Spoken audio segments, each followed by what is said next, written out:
No dia 1º de junho de 2004, na cidade de Sesimbra, Portugal, uma testemunha avistou por volta das 10h30 da noite um estranho objeto cruzar o céu da cidade.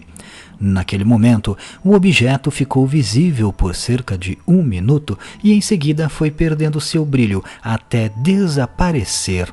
A descrição da testemunha era de que o objeto se assemelhava a um cometa, se apresentando como um ponto luminoso, viajando em uma velocidade constante, deixando um rastro de fumaça em seu caminho e em uma trajetória ascendente. Rapidamente após o avistamento, a testemunha avisou conhecidos através da internet, questionando se eles também haviam visto o estranho fenômeno, e várias pessoas também confirmaram terem avistado o objeto.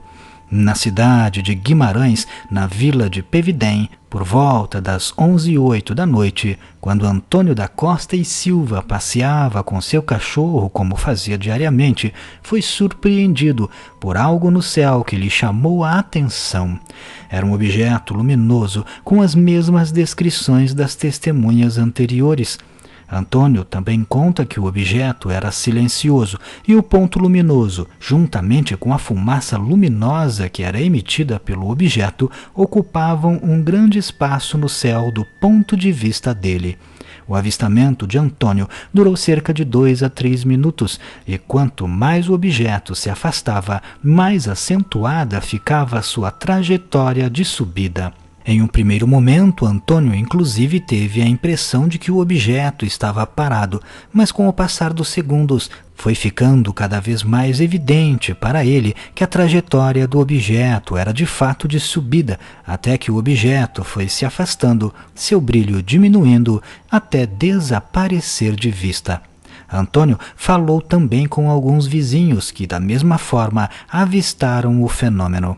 Na cidade de Viana do Castelo, na vila de Barrocelas, por volta das 11h20 da noite, José Carlos Pereira e seu pai Manuel Pereira estavam tirando o carro da garagem, quando de repente pai e filho observaram o mesmo objeto luminoso que já havia sido visto em outras cidades, cruzando os céus. O objeto foi descrito por Manuel Pereira como tendo uma forma redonda extremamente luminosa e deixando um rastro de fumaça para trás.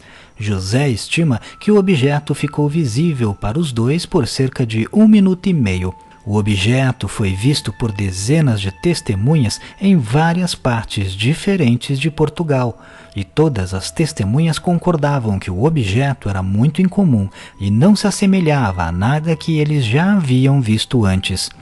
Todos os serviços de emergência de Portugal, em várias partes do país, receberam dezenas e dezenas de chamadas relatando o mesmo fenômeno. Em várias regiões da Espanha, especialmente na região da Galiza, também foi avistado exatamente o mesmo fenômeno com as mesmas descrições por inúmeras pessoas. Um grupo de ufólogos portugueses investigaram o incidente, reunindo descrições do maior número de testemunhas possível e catalogando tudo. A Força Aérea Portuguesa também captou por alguns minutos um objeto anômalo no radar. No dia seguinte, dia 2 de junho, a Força Aérea Portuguesa vem a público confirmar que realmente um OVNI apareceu em seus radares naquela noite. E já no dia 3 de junho, a Força Aérea divulga algumas outras informações adquiridas. O objeto, segundo a declaração oficial, tinha o formato fusiforme, ou seja, mais espesso no centro e afinando à medida que se aproxima das extremidades. O formato do objeto foi comparado com a de um ônibus espacial da NASA. A declaração ainda diz que os radares em Foia e Montejunto registraram próximas 22 horas daquele dia 1º de junho um OVNI por aproximadamente 2 a 3 minutos, com uma velocidade registrada de 120 a 900 km por hora, viajando a uma altitude de 2.100, 3.000 e 12.100 metros. A declaração ainda relata que, abre aspas, nesta primeira análise verificou-se a existência da detecção de alguns ecos radar anômalos em vários pontos do país e a diferentes horas. algumas somente de sinal primário e outras somente de sinal de radar secundário. Nesta análise rápida, verificou-se que estes ecos radar eram possivelmente provocados por falsos ecos de radar. Fecha aspas.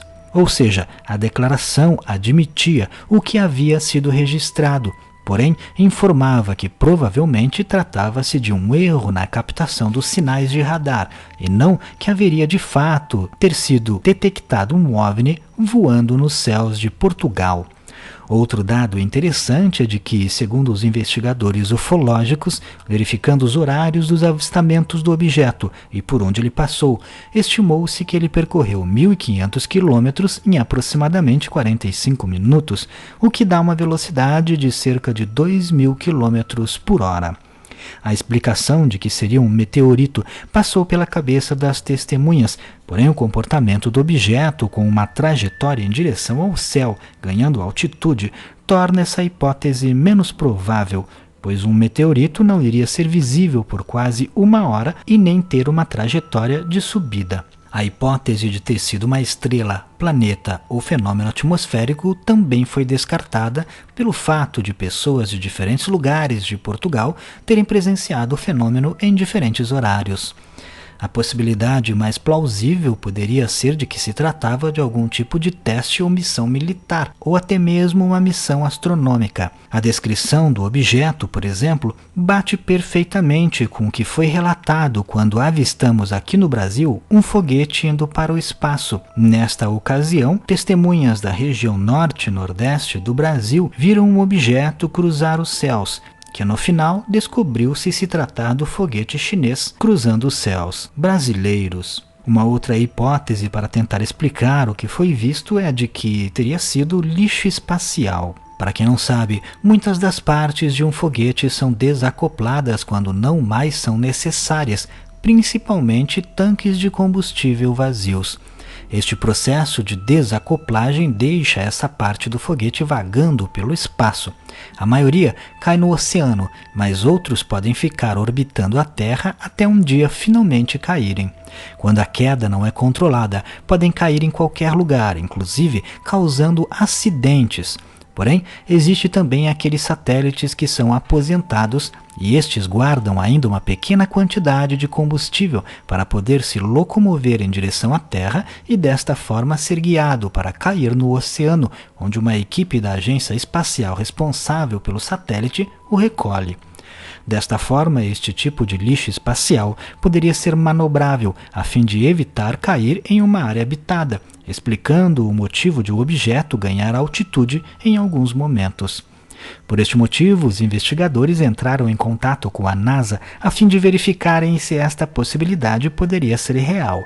Porém, a NASA nega que algo tenha sido trazido de volta à Terra naquele dia, naquele horário e naquela região. Por isso, essa hipótese também foi descartada. Já um investigador espanhol do incidente deu uma resposta aparentemente definitiva para o caso. O que foi visto em parte da Espanha e em todo o território português teria sido, segundo ele, um míssil intercontinental. Para quem não sabe, um míssil intercontinental é um míssil que possui um foguete acoplado e ele pode ser lançado do próprio país e ser guiado remotamente para atingir qualquer alvo do planeta, atravessando inclusive oceanos e continentes inteiros. Este tipo de armamento exclui a possibilidade de ter que se deslocar forças militares para perto do território inimigo a ser atacado. Neste caso, o investigador espanhol descobriu que este míssil teria sido lançado às 10h12 da noite do dia 1º de junho de um submarino francês que estava submerso em águas da Bretanha Francesa. Para quem não sabe, a Bretanha Francesa é uma região localizada entre o Canal da Mancha e o Oceano Atlântico.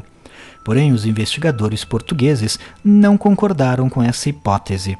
Algum tempo depois, a própria Marinha Francesa admitiu através de um comunicado que estava testando mísseis M45 naquela noite. Eles lançaram na direção da Guiana Francesa, que é um território pertencente à França localizado no norte da América do Sul, fazendo fronteira com o estado do Amapá, no Brasil. Apesar disso, ainda hoje as testemunhas do incidente são relutantes em acreditar que tenha sido de fato um míssil francês, assim como também muitos dos investigadores portugueses, que não estão completamente convencidos. Mas e você? O que acha? Seria mesmo um míssil francês ou dezenas de pessoas avistaram um fenômeno ufológico? Não deixe de comentar. Se gostou, clique em gostei. Não esqueça de se inscrever no canal, vire membro se puder clicando em Seja Membro e me siga lá no Instagram.